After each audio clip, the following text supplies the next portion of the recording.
कभी कभी ना बहुत ही मामूली सी चीजों में कितनी गहरी सोच छिपी होती है ना।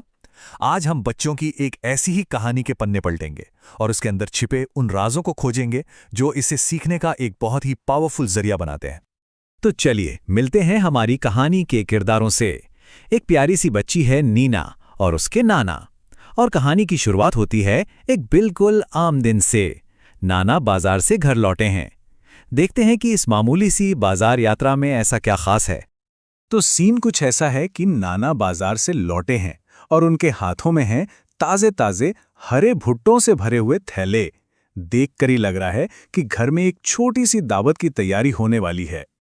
तो भुट्टे घर आ चुके हैं और अब शुरू होती है दावत की तैयारी। और मजे की बात यह है कि कहानी हमें दिखाती है कि कैसे एक ही चीज को अलग अलग तरीकों से तैयार करके उसका मजा लिया जा सकता है। पहला तरीका तो सबका फेवरेट है, भुनना। नाना एक छोटी सी अंगीठी पर भुट्टे भुन रहे हैं और नीना बड़े गौर से उन्हें देख रही है और फिर नमक और नींबू लगा के उस गर्मा गर्म भुने हुए भुट्टे का स्वाद लेती है। ये सीन सिर्फ स्वाद ही नहीं बल्कि परिवार के साथ बिताए गए उन खुशनुमा पलों की गर्माहट भी महसूस कराता है।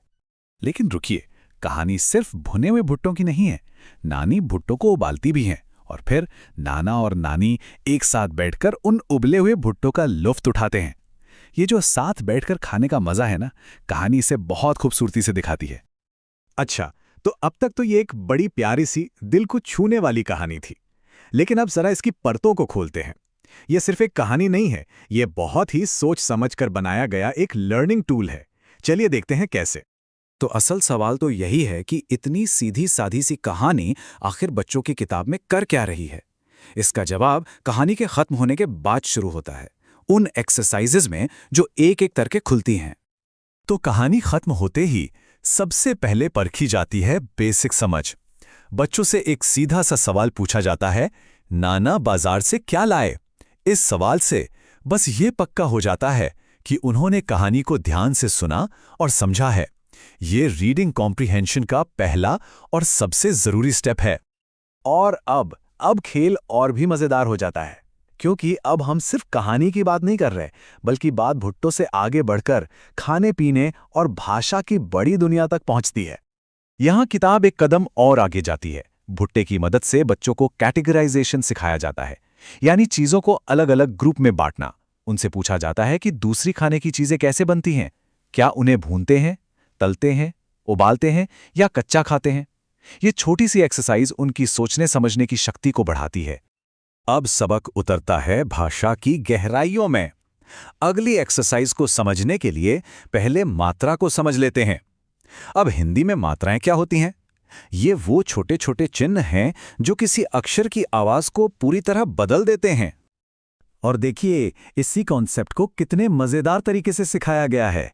बच्चों को अधूरे शब्द दिए जाते हैं, जैसे भाल, दध, आल, और उन्हें सही मात्रा लगाकर इन्हें पूरा करना होता है, जैसे भालू या दूध। ये सिर्फ रटना नहीं है, बल्कि भाषा के नियमों को असल में इस्तेमाल करना है।